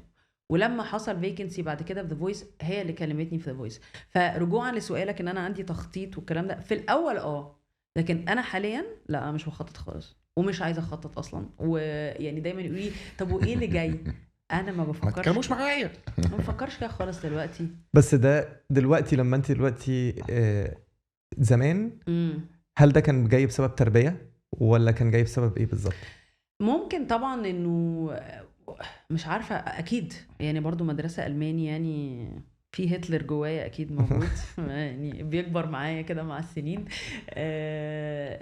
بيبقى دايما عندك طموح انك توصل في حته، انك تثبت نفسك حاجه، انك انت تثبت نفسك لنفسك، مش ان انا اوري الناس انا ممكن اعمل ايه. لا، انا عايزه انا احس ان انا عملت حاجه لنفسي، يعني فاهم قصدي؟ اصل عادة دايما الناس بعد ما تخلص موضوع المدرسة او اول الجامعة على طول دي، بيبقى في كده اللي هو انت هايم على وجهك كده، اللي هو انت مش عارف انت عايز ايه بالظبط اصلا، انت كويس طبعاً. في ايه مش كويس في بس ايه. انا عايزه اقول لك، انا دخلت الجامعه وانا مش عارفه انا عايزه اعمل ايه. اوكي. يعني انا المدرسه كانت صعبه جدا جدا جدا، وكنت بذاكر كتير جدا عشان بس اعرف اعدي. يعني المدرسه الالماني صعبه قوي. قوي. فلما خلصت قلت انا مش عايزه اذاكر تاني، ومفيش حاجه عايزه اعملها، مفيش حاجه في بالي عايزه اشتغلها. انا عايز اتكلم بقى. انا هخش اسهل حاجه. ايه يا جماعه، عندكم تجاره انجليزي؟ هاي انا داخله تجاره انجليزي. انا مش هفتح كتاب من هنا ورايح. فده كان السبب ان انا دخلت يعني تجاره انجليزي، بس مش ان انا كنت عارفه انا هعمل ايه في حياتي. اوكي. لكن كان دايما في حته انه يعني عايزه اعمل حاجه لنفسي، احس ان انا بعمل حاجه ليا، يعني بتشبع حاجه جوايا مش اكتر. هي مش ان انا لازم ابقى اكتر واحده مشهوره او اكتر واحده ناجحه او اكتر واحده موجوده او اكتر واحده الناس عارفاها. ما انت اكتر يهمنيش. واحده ناجحه بالنسبه لك، بالنسبه للاهداف اللي انت حاطاها لنفسك. ان انا الحاجه اللي بتتعرض عليا انا راضيه عن اللي عملته. يعني دي بالنسبه لي مهمه جدا بالنسبه طبعا. لي، انه انت ما قصرتيش يا ناردين في الحته دي بينك وبين نفسك. الناس بقى حبوكي، الناس ما حبوكيش، انت عرفتي ما عرفتيش، انا عملت اللي اقدر عليه. اوكي. ومفيش حاجه حسيت ان انا يعني تساهلت فيها، او ان انا ما اهتمتش قوي، او ان انا ما حطيتش فيها 100% effort. وانس انا عملت ده، طلعت بقى حلوه ما طلعتش كويسه قوي، الناس ما حبونيش الناس حبوني، ده موضوع تاني مش بفكر فيه. بس ان انا اقول على الاقل انا عارفه ان انا عملت اللي اقدر عليه، انا ما فيش حاجه قصرت فيها في الحته دي قدراتي. فدي بالنسبه لي بتبقى مهمه جدا. لكن ما بفكرش ما بفكرش بقى طب انا الخطوه الجايه هعمل ايه دلوقتي. طب بقى لا خلاص، ما بقتش اعمل ده خالص، لاني بصراحه I truly believe انه ربنا هو اللي بيبعت لك اللي يجيلك، وهو ده اللي بيناسبك في الوقت الصح. زمان ما كنتش بفكر كده، بس دلوقتي انا بفكر كده جدا. طبعا. افاجئك ايوه عشان تعرفي ان احنا مكتوبين لبعض في العمل ايوه وفي الصداقه. دي حاجه ما حدش يعرفها، ما قلتهاش ولا مره في حياتي. شوقتني. انت عارفه ان انا كنت هقدم معاكي ذا فويس؟ ما تهزرش. ما تهزرش، انا كنتش اعرف برضه. وما جيتش ليه في الاخر؟ سفروني لبنان. ما ومضيت. تهزرش ايه؟ عملت كل حاجه. وبعدين انت عارفه اكس فاكتور اول سيزون كان سي بي سي، وبعد كده بقى ام بي سي. فلما حصل النقله طبعا يعني من حق اللي عمل النقله ان هو ان هو يغير كل الناس عشان الناس تحس انه حاجه جديده او عملوا تطور يعني الخطط بقى اللي عارفاها بتاعه المنتجين لازم نجود يعني شويه. فهم فعلا غيروا كل حد، غيروا الاربعه جادجز، كانوا هيغيروا الاربعه جادجز والاثنين مذيعين. فبعدين غيروا 3 جادجز وخلوا اليسا. تمام. وبعدين جم في المذيعين بعد ما انا ما كنت خلاص هظبط هعمل ذا فويس، قاموا رجعوا قالوا لي احنا محتاجينك ترجع اكس فاكتور تاني. ما اعرفش طبعا خالص. وكانت قاعده بقى اللي هو انا بقيت ذا فويس اكس فاكتور ذا فويس، فاهمه؟ وبعدين انا بحب ده اكس فاكتور برضو لان انا ابتديته كان يعني فاهمه، كنت انا عملت سيزون 1 فكنت الحقيقه هبقى معاكي في ذا فويس. يا نهار ابيض. بوم. تخيل ورا وراكي بعض في كل وراكي. حته. بلوت ده حقيقي. تويست. جدا جدا يعني. بس ادينا هو مع بعض دلوقتي يا بيسو. شفتي في البودكاسترز اهو. ايوه طبعاً. انا هاخد منك وعد بقى قدام الناس كلها ان احنا ان شاء الله في حلقه، ما اعرفش مع مين، مش مهم مع مين، بس في حلقه انت هتبقي معانا جاست هوست، يعني يا سلام. هنستضيفك كبودكاستر. لذيذ. يلا بينا. يعني احنا اخر واحد معانا الله يرحمه محروس كان البودكاستر الثالث بتاعنا. ده راح بقى خلاص بعد راح. ففي غالبا في الحلقه بتاعتك هتقعدي انت مكانه. لا دي حاجه لذيذه لعلمك، احب اعملها. يلا انترستنج يعني. خدنا Done. الوعد. Done. لا نمضي لا ده لو عليه. هو بنتكلم على الموضوع ده بقى كذا يوم. يلا بجد دي تبقى طيب لذيذه. دلوقتي بقى يعني انا بشوف من رايي الشخصي ان انت رول موديل بنات وسيدات يا سلام كتير. والله يا بيسو انت عمال تقول لي في كلام ال- كبير قوي في ده حقيقي كلام في من القلب. الحلقه دي. على فكره اساليه، وما اسئله تساليه ليه؟ ما انت عارفاني لا، انا أنا اصلا عارفة. بجح ودب انا عارفه انا فاهمة؟ عارفه. انا عايز اتكلم على اللايف ستايل بتاعك. دايما بشوف بتعملي حاجات مختلفه عن الناس، يعني الناس بتروح الجيم، انت بتعملي بيلاتس. عايز اعرف اللايف ستايل بتاعك عامل ازاي، بما انك انت دلوقتي، مش دلوقتي يعني بقالك حبه، وممثله واعلاميه وام سي، فاهمه قصدي؟ الحياه دي دوشه قوي ومشغوله قوي، بتلاقي صح. وقت منين تعملي ايه، وايه البرايورتيز، ايه الاهتمامات بتاعتك اللي بتديها لوقتك الفاضي اللي هو الساعتين 3 في كل يوم الفاضيين؟ بص هو انا يعني بحب الرياضه من وانا لسه في الجامعه، يعني بحب العب رياضه. مش بلعب لعبه معينه او رياضه معينه، بس بحب ان انا اجرب حاجات مختلفه. يعني عمري ما كنت بلعب رياضه معينه، تنس او سباحه او باسكتبول او كده، عمري ما كنت بعمل ده. بس دايما بحب اجرب حاجات جديده. بشوف ان الرياضه دي بتطلع دايما اي نيجاتيف انرجي، بتخليك برضو بتعمل حاجه كويسه ليك. يعني اكيد خدتوا بالكم ان انا بحب اعمل حاجات يعني كويسه ليا، ترضيني انا لنفسي. فالرياضه بالنسبه لي حاجه كده، حاجه مهمه جدا، غير انها بتخليني دايما شكلي كويس وهيلثي. بيبقى فيها حاجه من المتعه بالنسبه لي. فمن وانا صغيره يعني بلعب رياضه كتير، يعني عملت كيك بوكسينج وقت كتير قوي.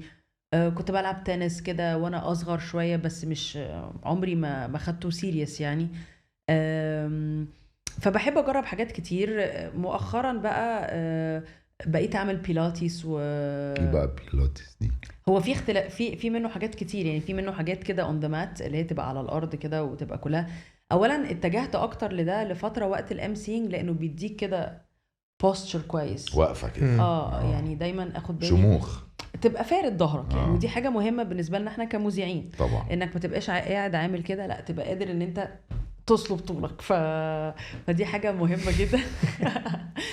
ودي حاجه مهمه لانها بتبقى لازم ظهرك يبقى قوي، يعني لازم يبقى ظهرك شايلك لساعات كتير. يعني انت فاكر في ايتي بالعربي احنا كنا بنصور قد ايه؟ يا نهار ابيض. لا فاكر. كان انهيار بالنسبه لي، يعني كنا ممكن نصور في الاول كتير. في الاول كنا بنخش في 16 ساعه مهزله كانت. فكنت بتعب، بس في الاخر اول ما يقول لك مين حلقه النهارده، ناردين وباسل، خلاص كله بيبتدي يعمل الحاجات بتاعت اليوم. بقول لك احنا هننزل نتعشى النهارده، هننزل نتغدى، هنخلص بدري. حمي العيال احنا بنخش تك تك تك تك تك ده حقيقي. ساعتين 3 نبقى خلصنا نمشي. ده حقيقي. فكانت مهمه بالنسبه لي انه يبقى برضو ده بيساعدني ان انا وانا ماشيه على المسرح برضو البوستشر بتاعي كويس. تقدر تقف كتير. ساعات لما باجي اعمل ام سي ممكن اقف 5 ساعات، يعني مش اون ستيج، باك ستيج، اون ستيج كده. فما بقاش حاسه اني تعبانه يعني. فدي مهمه بالنسبه لي، غير انها بتساعدك انك انت يبقى شكلك كويس وتبقى دايما واخد بالك من صحتك و يعني قوي شويه من غير ما تبقى ناشف كده يعني. وبحبها، اتس فيري نايس يعني. انا بحبها. في بقى دلوقتي كمان اكيد شفتها على السوشيال ميديا، كذا حد منا مش عارفه ليه بخبط سماع المايك كل شويه بيلعبها. معلش اصل دي بتبقى شغلانه المذيع، فانت طبيعي انت قعدت تخبطي كده وتتلخبطي لو مش متعوده يعني.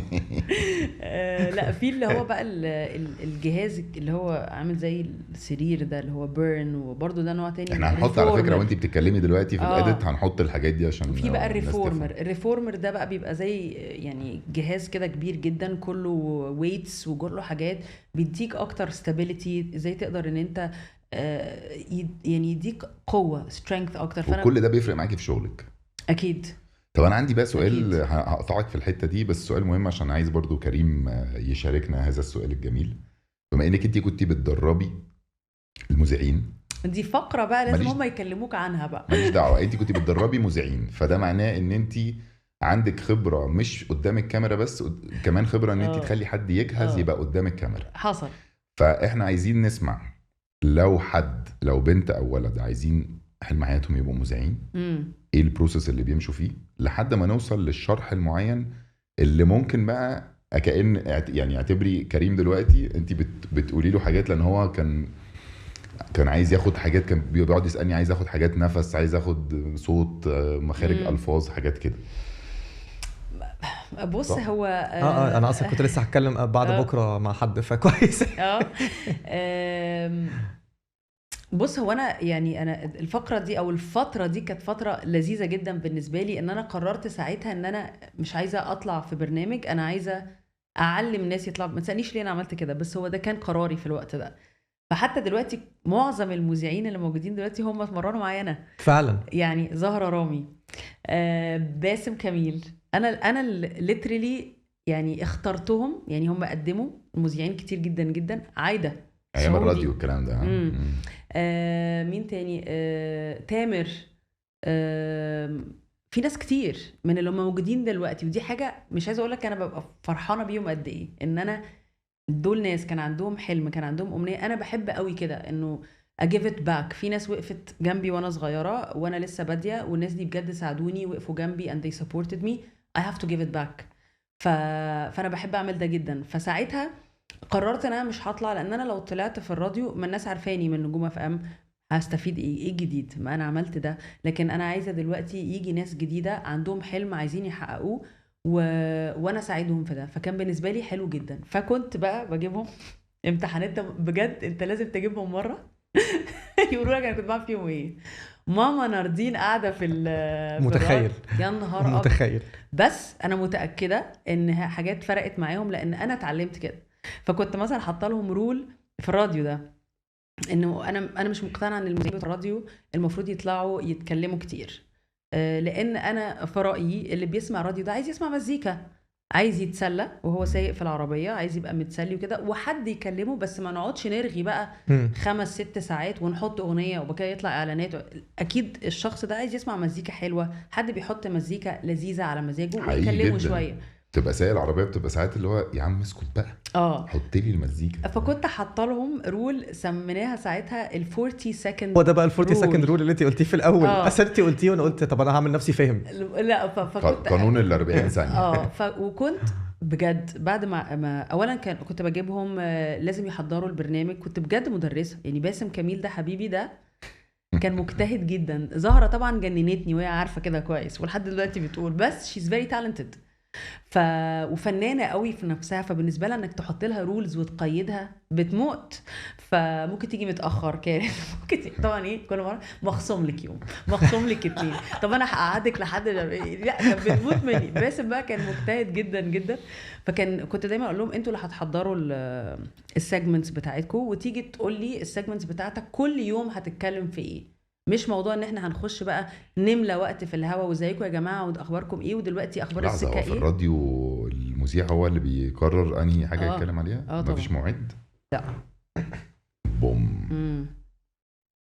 بيبقى في بقى البروجرام كنترولر اللي هو انا، اللي هو لازم اشوف بتعملوا ايه يا جماعه. طبعا لو جالك سبونسر والسبونسر ده عايز مثلا يتكلم في حاجات معينه، بتبتدي انت تفكر في فكره تظبط الحاجات اللي السبونسرز اللي دافع عايزها. لكن غير كده انت طبعا بتعمل كل حاجه بتعمل كل حاجه. بتختار الاغاني طبعا حسب برضو، يعني الاغنيه الجديده اللي مدفوعه في الراديو بيبقى ليها سيستم كده، في بوليتيكا يعني، فيها بيزنس فيها بيزنس. وكنت بعد ما طلعوا يعني، وكانوا لازم هم اللي يقعدوا برضو يشغلوا المزيكا والميكسر ويوروني هيعملوا ايه بيعملوا كل حاجه. فقعدت معاهم كتير جدا لحد ما عملوا الموضوع ده. وطبعا كنت بقى مدرسه الماني حقيقي يعني. وكنت بقى ارجع مثلا لو زهرة طلعت مثلا الصبح من 7 ل 9، انا ما جيتش لسه، انا مديره بقى، سجلي وهاتي هاتي الحلقه كلها. انت زدتي هنا، ما قعدتي ترغي انت قعدت. طب ال 40 ثانيه دي اللي هي بين اغنيه واغنيه ما تعديش ال 40 ثانيه رغي كلام صح؟ وليها يعني اللي هو هتطلع تقول احنا لسه مكملين معاكم في برنامج كذا كذا على محطه كذا، لازم تتابعونا، ابعتوا لنا على رقم الاس ام اس، ولسه بنتكلم معاكم في كذا كذا كذا، قولوا لنا رايكم في كذا، وهنسيبكم مع اغنيه كذا. ولا هو في وسط الجمله سوري ناردين هتخش 40 ثانيه يا جماعه، ال 40 ثانيه بتاعتك خلصوا. فطبعا كنت حاطه رولز جامده جدا، بس يعني I believe انه هم استفادوا، انا استفدت اكيد منهم برضو، لاني اول مره كنت مره الناس واعلمهم حاجه جديده انا اتعلمتها. I gave them اللي علموه لي احمد يونس، مروان أدري طبعا لانه كان مذيع قبلي بكتير، اتعلمت منه كتير، فحبيت ان انا التجربه التجربه بتاعتي وان هم يكملوا. هم دلوقتي من احسن المذيعين اللي في الراديو، فدي حاجه طبعا بفرح بيها قوي. مره زهره من سنه كده استضافتني عندها في البرنامج، ف اتس سوبر نايس بصراحه، بنبسط قوي. اما بالنسبه بقى للكلام والالقاء والحاجات دي كلها، يعني اعتقد بيبقى عندك في البدايه اكيد اساسيات، انك بتتكلم عربي، القاف قاف، الكاف كاف، السين الصاد، الدال الضاء، يعني الحاجات دي كلها بتيجي برضو بالممارسه. يعني انا برضو وقت ذا فويس انا فاكره كانوا جايبين لي ساعتها وانا كمان كوتش عصام، تعرف عصام؟ ايوه طبعا، هو MBC عصام ده يعني علمني حاجات في حياتي، انا متاكده انه مش سامعني، عصام ابو خالد، بس لازم هبعت له الحته دي اصلا اتفرج عليها. الراجل ده علمني حاجات، يعني انا ممتنه ليه جدا، لانه علمني ازاي تبقى حقيقي على المسرح، ازاي والوقفه غير الوقفه لما تيجي تتكلم ازاي تبقى انت مصدق اللي بتقوله، انا مش بقراه بس لكن انا عايشاه وانا بقوله، فده بيديك انرجي، فالانرجي دي اللي حواليك بيحسوها، يعني بيحسوا انت بتقولها ازاي، احساسك بيها ايه، مش بس طالع اقول مساء الخير اهلا بيكم مشاهدينا في حلقه جديده من ذا فويس على كذا. الفرحه فين والاكسايتمنت فين، وان ده يبان في صوتك ازاي، وتقف هنا ازاي وتقولها هنا ازاي، هو اللي علمني كل الحاجات دي. ودي بالنسبه لي كانت حاجه مرحله مهمه جدا في حياتي مع الراجل ده، لانه قد كده كان بيحب شغله وبجد لازم تكلمه وتقوله. وكان انا ده من المفضلين بالنسبه لي. واحمد فهمي على فكره، هو قال لي كان مع احمد فهمي برضو في كلنا اي حد قدم حاجه، مش فاكره احمد فهمي ارب ايدل، اي حد قدم حاجه في برنامج كبير في MBC عدى على اشخاص معينين، اولهم عصام هو اصلا اكتنج كوتش ومسرح ومسرح ووقفه مسرح وكتفك وشوف الكاميرا فين ومين بس هو اصلا انا واخد بالي ان MBC ان جنرال من الكلام اللي انتوا بتقولوه، هم يعني اولا بياخدوا ريسكس، واضح قوي ان هم كل مره بيعملوا حاجه بياخدوا ممكن ريسك يجيبوا حد مش قد لا بس حقيقه لا بياخدوا ريسك بص مش طول الوقت، يعني ساعات بيبقوا حابين حد يبقى عنده اوريدي شعبيه عشان ده يجيب برضه للبرنامج شعبيه. طبعا مفهوم انك انت بتجيب حد بيبقى اوريدي الناس حباه وبتحب تتفرج عليه، فتخلي الناس تجيب لك ريتنج طبعا ده اكيد. لكن برضو هم اخدوا اكيد ريسك معايا في حاجات كتير، بس في نفس الوقت بياخدوا الريسك. شغلوني اكس فاكتور، انا ما كنتش حاجه، فاكر لما حكيت لك في الحلقه على 10 من سيزون 1 كنت بحكي له على موضوع الاكس فاكتور. انا اكس فاكتور ما كنتش حاجه قبلها، كنت شغال في شركه كوربريت، اما انا بقول لك فجاه بوم لايف لا اخدوا ريسك طبعا. بس بصراحه بيدوكوا كمان كل التريننج والسبورت اللي انتوا محتاجينه 100%، فهم بصراحه جامدين في كده، واضح ان هم فعلا انا بالنسبه لي دي كانت محطه مهمه جدا، اتعلمت منها كتير، مش شرط اعملها تاني. يعني انا برضو I believe ان كل واحد يعني في حياته بيبقى في محطات طبعا تتعلم منها حاجات and then في حاجه تانية مستنياك، او مش لازم، بس قصدي مش لازم ترجع لها تاني، بيبقى ليها وقتها، بتتعلم منها حاجات كتير بتفضل معاك، وبعد كده انت بتكمل او ما تكملش او whatever. يعني مش بفكر ارجع لها والله. طب انا عايز العب لعبه، ممكن نلعب لعبه؟ يلا موافق مقدمه برنامج الانترو، اهلا وسهلا بيكم في حلقه جديده من مثلا اي حاجه وهو يقولها. لا ده بعد انتوا الاثنين يا ابني، انت جايبين لي 2 وحوش. مش احنا بودكاستر زمان بنعمل فيه حاجات اهو الناس بتتفرج بتتعلم معانا. ماشي يلا بينا. فقولي له على جمله وهو يقولها، وبعدين اديله فيها اللي هتبقى احلى ازاي. اهلا بيكم في ادوني جمله بس الأول.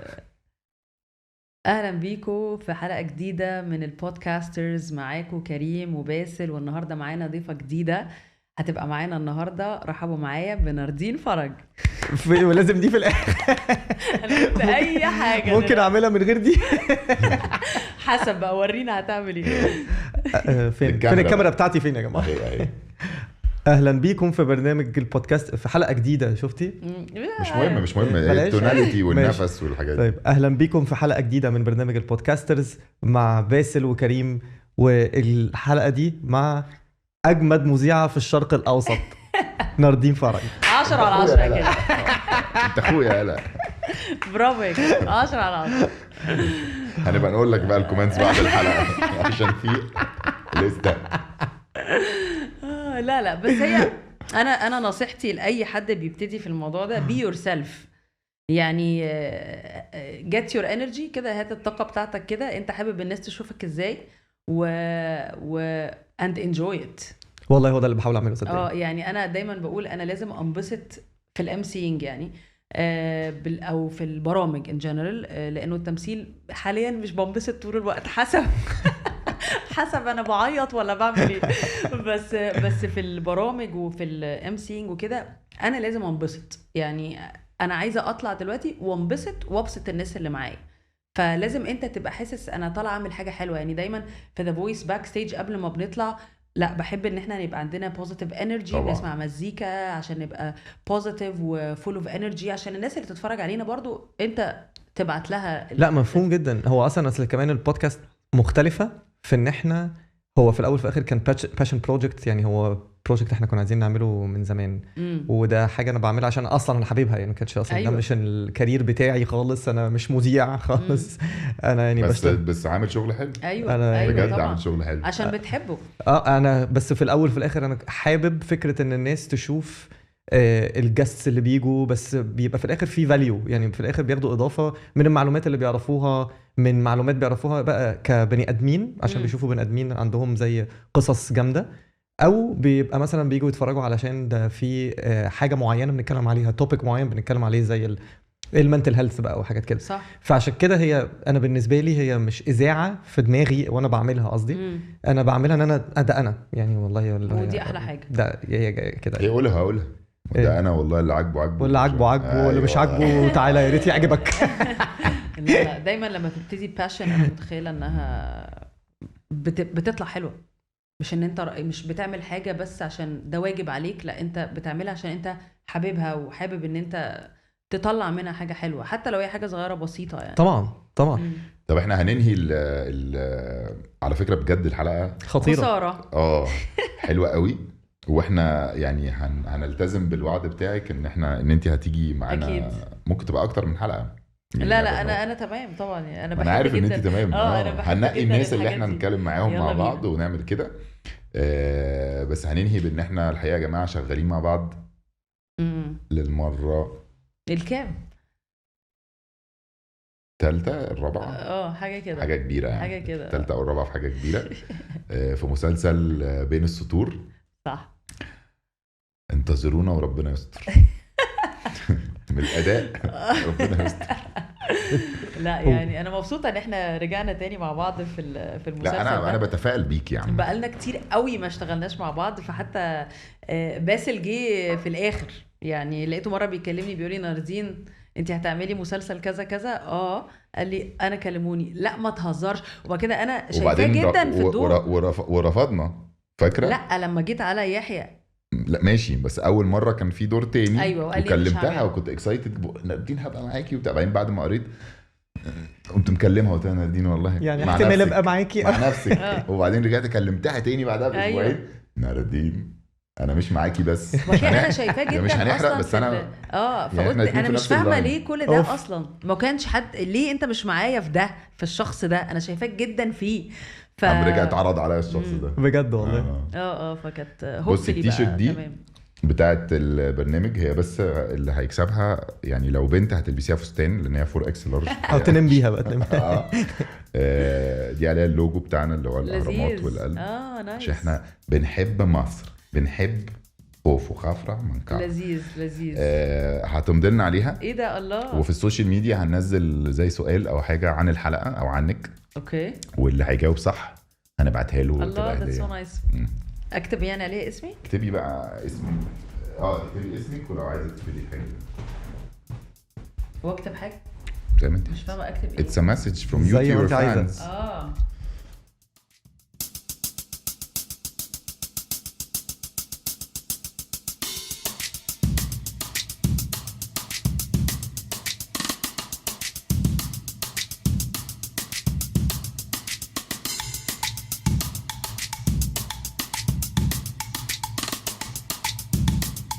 Beautiful. ناردين نورتينا في البودكاسترز. ثانك يو سو ماتش. انا انبسطت جدا جدا معاكم بجد حقيقي، واتكلمت كتير طبعا، برغي طبعا لان انا لا دي مذيعه. ألذ حاجه اصلا. لا بجد دي عارفه ان ألذ دي حاجة. مشكله لا، يعني. لا خالص بالعكس. ما هي دي فكره بودكاست. ايوه احنا بنقعد بنرغي بس. بس يعني ممكن واحد مثلا يكلمك فاهم في حدود المعقول، مش رغي لا رغي بالعكس، ده رغي بنبقى رغي. عاملين يا مان اتكلم يا مان قول. احنا أيوة. جايبينك ليه؟ قاعدين لا. ساعه ونص بنتكلم. بس انا انبسطت جدا معاكم. اي لاف البودكاسترز، وانا عارفه ان ده سيزون 2 صح؟ ده هيبقى سيزون 3. احنا 3. دلوقتي بنعرض سيزون 2. اوكي. يعني الى الامام يا جماعه. إلى الأمام انا صح. معاكم بقى انا هبقى معاكم في سيزون 3. هقدم في سيزون 3. هنحاول غالبا. طب حاول بقى عشان انا هبقى موجوده فيه. ثانك يو. We love Thank you. كريم. Thank you.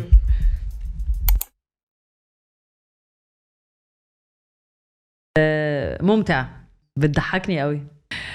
ومن الحب ما قتل يعني.